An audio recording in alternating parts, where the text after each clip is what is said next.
Comment faire pour réduire la surcharge sensorielle?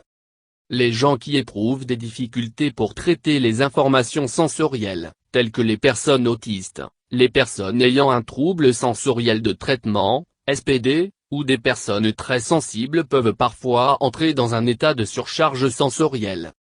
Surcharge se produit lorsqu'une personne éprouve trop de stimulation sensorielle et ne peut pas gérer tout cela, comme un ordinateur a essayé de traiter trop de données et la surchauffe. Cela peut se produire quand il y a beaucoup de choses, comme entendre les gens parler alors qu'une télévision retentit dans le fond, étant entouré d'une foule, ou de voir beaucoup de clignotements des écrans ou de feux clignotants. Si vous ou quelqu'un que vous connaissez connaît la surcharge sensorielle, il y a certaines choses que vous pouvez faire pour aider à réduire ces effets. 1. Partie en empêchant les surcharges. Reconnaître l'apparition de la surcharge. La surcharge peut apparaître de différentes façons pour différentes personnes. Il peut ressembler à une attaque de panique, obtenir IP arrêté, ou d'avoir une crise. Au cours d'un moment de détente, vous posez des questions sur les signes de surcharge sensorielle. Qu'est-ce que déclenche? Quel comportement utilisez-vous lorsque vous commencez à vous sentir accablé? Si vous êtes un parent ou un gardien, vous pouvez également demander à un enfant qui éprouve une surcharge sensorielle sur les déclencheurs quand il est détendu. Beaucoup de personnes autistes utilisent différents stimules ou maniérismes moteurs répétitifs, en cas de surcharge qu'à d'autres moments. Pensez, si vous avez un stime que vous utilisez uniquement pour l'auto-apaisante, ou faire face à la surcharge. Si vous perdez des capacités normales de fonctionnement, comme la parole, ce qui est souvent un signe de surcharge sévère. Concierges et les parents peuvent notamment remarquer cela avec de jeunes enfants qui sont surchargés. Réduire la stimulation visuelle. Une personne qui a une surcharge visuelle peut avoir besoin de porter des lunettes de soleil à l'intérieur, refuser le contact visuel, se détourner de gens qui parlent, couvrir les yeux, et tomber sur des personnes ou des choses. Pour aider à la stimulation visuelle, réduire les éléments qui pendent du plafond ou des murs. Garder les petits objets rangés dans des bacs ou des boîtes, et organiser et étiqueter les bacs. Si l'éclairage est écrasant, utilisez une lampe à la place de l'éclairage fluorescent. Vous pouvez également utiliser des ampoules plus sombres au lieu d'ampoules lumineuses. Utilisez des rideaux occultants pour minimiser la lumière. Si les lumières intérieures sont énormes, en utilisant ombrelle peut être utile. Abaisser le niveau de bruit. Surstimulation du son peut inclure ne pas être capable de couper des bruits de fond, qui peuvent influer sur la concentration. Certains bruits peuvent être perçus comme atrocement bruyants et distrayants. Pour aider avec le bruit surstimulation, fermez toutes les portes ou les fenêtres ouvertes qui peuvent être permettant son intérieur. Basse ou désactiver toute la musique qui peut être source de distraction, ou aller quelque part plusieurs directions et ou des conversations verbales qui minimisent. Avoir des bouchons d'oreilles, des écouteurs, et le bruit blanc peut être utile lorsque des bruits semblent trop écrasants. Si vous essayez de communiquer avec une personne qui vit surcharge sensorielle audio, demandez oui ou non des questions au lieu de questions ouvertes. Ceux-ci sont plus faciles à répondre, et peut répondre avec les pouces vers le haut, pouces vers le bas. Diminuer entrée tactile. Surcharge tactile, qui se réfère à la sensation du toucher, peut notamment être incapable de gérer d'être touché ou embrassé. Beaucoup de gens ayant des problèmes de traitement sensoriel sont hypersensibles au toucher, et d'être touchés ou pensant qu'ils sont sur le point d'être touchés peut aggraver la surcharge. La sensibilité tactile peut comprendre une sensibilité aux vêtements ou à toucher certaines textures ou des températures. Reconnaître ce que les textures sont agréables et ceux qui ne sont pas. Assurez-vous que tout nouveau vêtement est sensori-friendly. Si vous êtes un gardien ou un ami, écoutez quand quelqu'un dit toucher blessé ou se détache. Reconnaître la douleur et ne pas continuer à toucher la personne. Lors de l'interaction avec quelqu'un avec une sensibilité tactile, toujours l'alerter lorsque vous êtes sur le point de le toucher, et de venir de l'avant, jamais par derrière. Reportez-vous à un ergothérapeute pour plus d'idées d'intégration sensorielle. Réglementer odeur. Certains parfums ou puanteurs peuvent être écrasantes, et contrairement à la vue, vous ne pouvez pas fermer votre nez pour dégager le sens. Si les odeurs sont écrasantes, envisagez d'utiliser des shampoings non parfumés, les détergents et produits de nettoyage. Retirez autant de senteurs désagréables que possible de l'environnement. Vous pouvez acheter des produits inodores, ou vous pouvez profiter de fer rusé et faire votre propre parfum dentifrice, savon et détergent. Partie 2. Faire face à la surstimulation. Prenez une pause sensorielle. Vous pouvez vous sentir dépassé lorsqu'il est entouré par de grands groupes de personnes ou beaucoup d'enfants. Parfois, ces situations sont inévitables, comme à une fonction de la famille ou une conférence d'affaires. Alors que vous ne pouvez pas être en mesure d'échapper pleinement à la situation, vous pouvez prendre une pause pour vous aider à récupérer de la surcharge. Essayer de tout get out ne fera qu'empirer les choses et faire prendre encore plus longtemps pour récupérer. Prenant une pause peut vous aider à recharger et vous retirer de la situation avant qu'elle ne devienne insupportable. Répondre à vos besoins dès le début, et ils seront plus faciles à manipuler. Si vous êtes en public, considérez vous excuser pour la salle de bain, ou dire j'ai besoin d'air et aller à l'extérieur pendant quelques minutes. Si vous êtes dans une maison, voir s'il y a un endroit pour se coucher et brièvement reposer. Dites j'ai besoin d'un peu de temps seul si les gens essaient de vous suivre lorsque vous ne pouvez pas le manipuler. Trouvez un équilibre.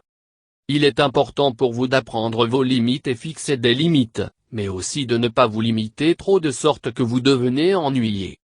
Assurez-vous que vos besoins fondamentaux sont satisfaits, comme seuil pour la stimulation peut être affecté des choses comme la faim, l'épuisement, la solitude et la douleur physique. Dans le même temps, assurez-vous que vous ne vous étirez trop mince. Répondre à ces besoins essentiels est important pour tout le monde, mais il peut être particulièrement important pour les personnes très sensibles ou ceux avec SPD. Envisagez des techniques d'adaptation pour faire face au stress. Travailler sur la diminution du stress et de développer des moyens IT pour faire face au stress et à la surstimulation peut aider à diminuer l'excitation de votre système nerveux. Yoga, la méditation et la respiration profonde sont autant de façons que vous pouvez réduire le stress, trouver l'équilibre, et même un sentiment de sécurité au fil du temps. Utilisez les mécanismes de survie qui vous aident à mieux. Vous savez peut-être instinctivement ce dont vous avez besoin, comme à bascule ou d'aller quelque part le silence. Ne vous inquiétez pas si elle est bizarre ou non, mettre l'accent sur ce qui peut vous aider. Partie 3. Aider une personne autiste faire face à la surcharge. Essayez de créer un régime sensoriel. Une alimentation sensorielle est un moyen d'aider le système nerveux de la personne à se sentir organisé et efficace, offrant entrée sensorielle d'une manière qui est nourrissante et la routine. Une alimentation sensorielle peut inclure l'entrée sensorielle créée par des interactions avec d'autres personnes, l'environnement, les activités prévues à certains moments de la journée et des activités récréatives. Pensez à un régime alimentaire sensoriel comme vous le feriez d'une alimentation saine et équilibrée des aliments. Vous voulez que la personne pour obtenir les nutriments nécessaires à partir d'une variété de sources, mais vous ne voulez pas qu'elle trop ou trop peu de quelque chose, que ce soit, car cela pourrait nuire à la croissance ou, un corps sain et fonctionnel. Avec un régime sensoriel, vous voulez que la personne d'avoir une expérience équilibrée des entrées sensorielles différentes. Donc, si la personne est surexcitée par stimulation auditive, vous pouvez minimiser les instructions verbales et au lieu d'utiliser plusieurs visuels et passer du temps dans des endroits avec un bruit de fond minimal ou lui permettre d'utiliser des bouchons d'oreille. Cependant, le sens auditif doit encore la nourriture, de sorte que vous donnez aussi le temps de personne pour écouter sa musique préférée. Minimiser les entrées sensorielles inutiles en limitant le matériel visuel dans la salle, permettant l'utilisation d'un casque ou des bouchons d'oreille, trouver des vêtements qui est confortable, en utilisant des détergents et des savons sans parfum, et ainsi de suite. L'espoir de l'alimentation sensorielle est de calmer la personne et éventuellement normaliser l'entrée sensorielle, apprendre à la personne à gérer les impulsions et les émotions, et d'augmenter la productivité. Éviter une réaction excessive à l'agression. Dans certains cas, les gens deviennent surchargés physiquement ou verbalement agressifs. En tant que gardien, il est difficile de ne pas le prendre personnellement. Cette réaction est plus sur la panique et pas pour vous. Le plus souvent, l'agression physique se produit parce que vous avez essayé de toucher ou de retenir la personne ou bloquer leur fuite, donc il paniquait. Ne jamais essayer d'attraper une personne ou de contrôler son comportement. Il est rare pour quelqu'un qui est surchargé pour effectivement causer des dommages graves. L'individu ne veut pas réellement vous faire du mal, il veut juste de sortir de la situation.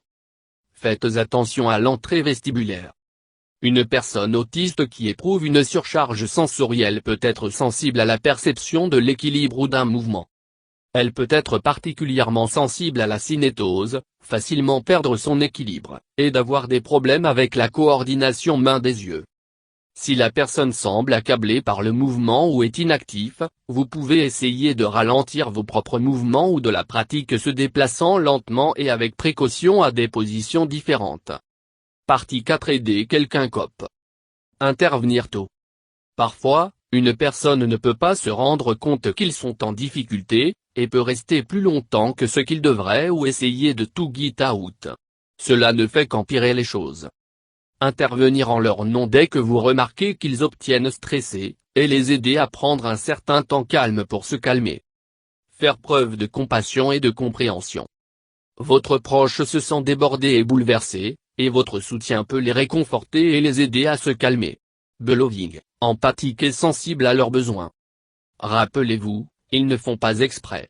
Être jugement ne fera qu'empirer leur niveau de stress. Fournir une sortie. Le moyen le plus rapide pour arrêter la surcharge est souvent de les retirer de la situation. Voyez si vous pouvez les prendre à l'extérieur ou à un endroit plus calme. Demandez-leur de vous suivre, ou offrir de prendre leur part si elles peuvent supporter d'être touchées. Faire la zone plus hospitalière. Abaisser toute lumière, éteindre la musique, et d'encourager les autres à donner votre bien-aimé un peu d'espace. La personne peut dire quand les gens les regardent, et peuvent être gênés ou honteux si elles se sentent comme ils sont regardés. Demandez avant de les toucher. Au cours de la surcharge, la personne peut avoir du mal à comprendre ce qui se passe, et si vous les surprenez, ils peuvent mal interpréter comme une attaque. Offrir d'abord, et de parler de ce que vous faites avant de le faire, ils ont donc le temps de décliner. Parfois, les gens surchargés sont apaisés par une étreinte ou un massage du dos.